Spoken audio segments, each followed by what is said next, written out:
భద్రాద్రి కొత్తగూడెం జిల్లా పినపాక మాజీ ఎమ్మెల్యే రేగా కాంతారావుపై లైంగిక వేధింపుల కేసు నమోదైంది. ఈ నెల 26వ తేదీన పంజగుట్ట పోలీస్ స్టేషన్ లో ఒక యువతి ఫిర్యాదు చేసింది. ఉద్యోగ ఇంటర్వ్యూ పేరుతో తన దగ్గరికి పిలిపించుకొని పెళ్లి చేసుకుంటారని నమ్మించి లైంగికంగా తనను వేధించారని ఆమె ఆరోపించింది. తనకు తెలియకుండా వీడియోలు రికార్డు చేశారని, రియల్ ఎస్టేట్ పెట్టుబడుల పేరుతో డబ్బులు తీసుకున్నారని కూడా కంప్లైంట్ చేసిందామె. బిఎన్ఎస్ సెక్షన్ 69, 351(2) కింద రేగ కాంతారావు పైన కేసు నమోదు చేశారు పోలీసులు. దీనికి సంబంధించి మోర్ అప్డేట్స్ అందించేందుకు మా ప్రతినిధి సాగర్ అందుబాటులో ఉన్నారు. సాగర్, అసలు ఆ యువతి ఎవరు? రేగ కాంతారావుకు సంబంధించి ఉద్యోగ అవకాశం కల్పిస్తామంటూ కూడా ఇటు లైంగికంగా వేధించారని కంప్లైంట్ చేసింది పంజగుట్ట పోలీస్ స్టేషన్లో. డీటెయిల్స్ ఏంటి?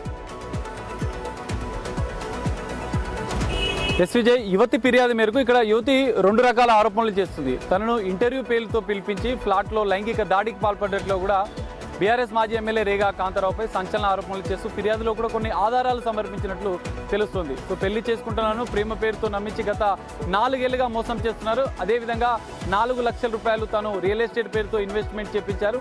సో ఆ రకంగా కూడా మోసం చేశారు. డబ్బులు అడిగినా కూడా నన్ను ఎందుకు మోసం చేస్తామని రేగా కాంతారావుని ప్రశ్నిస్తే తన దగ్గర ఉన్నటువంటి ఫోటోలు, వీడియోలు, తనకు తెలియకుండా తీసినటువంటి ఫోటోలు, వీడియోలు చూపించి బ్లాక్మెయిల్ చేసినట్లు కూడా బాధితురాలు ఆరోపించింది. ఈ నేపథ్యంలోనే పంజగుట్ట పోలీసులు బిఎన్ఎస్ సెక్షన్ల ప్రకారం కేసు నమోదు చేసి దర్యాప్తు చేస్తున్నారు. ఇదిలా ఉంటే తనపైన నమోదైనటువంటి ఎఫ్ఐఆర్ను క్వాష్ చేయాలంటూ రేగా కాంతారావు హైకోర్టును ఆశ్రయించారు. మరి చూడాలి ఈ కేసులో ఇలాంటి ఇక్కడ రియల్ ఎస్టేట్ పెట్టుబడుల పేరుతో డబ్బులు తీసుకున్నారంటూ కూడా యువతి కంప్లైంట్ చేసింది. మరి ఆ కంప్లైంట్ దాని డీటెయిల్స్ ఏంటి అసలు?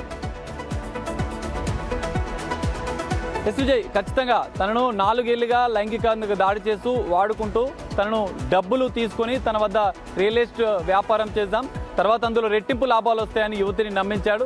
సో పెళ్లి చేసుకుంటానంతా మీ లైఫ్ బాగుంటుందంటూ తనను మాయ మాటలు చెప్పి నమ్మించినట్లు కూడా ఫిర్యాదులో ఆ బాధితురాలు పేర్కొంది. సో ఈ నేపథ్యంలో పోలీసులు కేసు నమోదు చేసుకుని దర్యాప్తు చేస్తున్నారు. గత జూలై 26వ తేదీన కేసు నమోదైనట్లు కూడా తెలుస్తుంది. మరి రేగా కాంతారావు తనపైన నమోదైన ఎఫ్ఐఆర్ క్వాష్ చేయాలని హైకోర్టును ఆశ్రయించారు. డీటెయిల్స్ మొత్తంగా రేగా కాంతారావు పైన లైంగిక వేధింపులకు సంబంధించినటువంటి కేసు నమోదయ్యాయి. దీనికి సంబంధించి ఆయన హైకోర్టును కూడా ఆశ్రయించారు కేసుని క్వాష్ చేయాలని చెప్పేసి. రైట్.